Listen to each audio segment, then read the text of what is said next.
ਤੁਹਾਡੇ ਕੋਲ ਆਉਂਦੇ ਨੇ? ਬਸ ਸਮਾਨ ਆਇਆ ਤੇ ਪਹਿਲਾਂ ਕੱਲਾ ਆਇਆ ਫਿਰ ਇੱਕ ਨਾਲ ਲੈ ਗਿਆ ਜਿਹੜਾ ਸਾਡਾ ਮੁੰਡਾ ਸੀ ਨਾ ਬੁਲਾ ਕੇ ਤੇ ਸਾਡੇ ਪੈਸੇ ਨੂੰ ਚੱਲੀ ਗਏ ਠੀਕ ਹੈ। ਉਹਨਾਂ ਨੇ ਫਿਰ ਸਾਨੂੰ ਪੈਸੇ ਲੈ ਕੇ ਚਲੇ ਗਏ ਵੈਸੇ ਤੁਸੀਂ ਕਿੱਥੇ ਦਿੱਤੇ ਨੇ ਜਾ ਕੇ? ਅਸੀਂ ਫਿਰ ਦਫ਼ਤਰ ਇਹ ਬਾਨ ਚੋਂ ਜਾਂ ਆਲਮ ਚੋਂ? ਆਲਮ ਚੌਂਕ ਤੇ ਜਾ ਕੇ ਉਹ ਖਾਣਾ ਦੱਸ ਠੀਕ ਹੈ।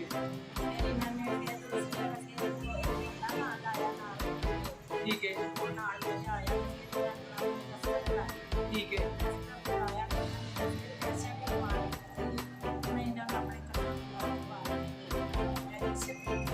ਦਫ਼ਤਰ ਉਹ ਪੁਰਾਣੇ ਵਾਲਾ ਦਫ਼ਤਰ ਹੀ ਸੀ? ਨਹੀਂ, ਜਿੱਥੇ ਪਹਿਲੇ 10,000 ਦਿੱਤਾ ਜੀ ਉਹੀ ਦਫ਼ਤਰ ਸੀ? ਹਾਂਜੀ ਹੋਈ ਸੀ ਸੋਨੇ ਦੀਆਂ ਵਾਲੀਆਂ ਨੇ। ਉਹਨਾਂ ਕੋਲ ਤੁਹਾਡੀ ਵੀਡੀਓ ਕੋਈ ਚੀਜ਼ ਬਣਾਈ ਸੀ? ਬਣਾਈ ਸੀ ਜਦੋਂ ਘਰ ਜਾਂਦੇ ਸਨ ਤੇ ਫੋਨ ਤੇ ਗੱਲ ਤੁਹਾਡੀ ਤੁਹਾਡਾ ਕਰਦਾ ਸੀ? ਨਹੀਂ ਇਹ ਆਪਣੇ ਨੰਬਰ ਤੋਂ ਇਹ ਆਪਣੇ ਨੰਬਰ ਤੋਂ ਕਰਵਾਉਂਦੇ? ਆਪਣੇ ਨੰਬਰ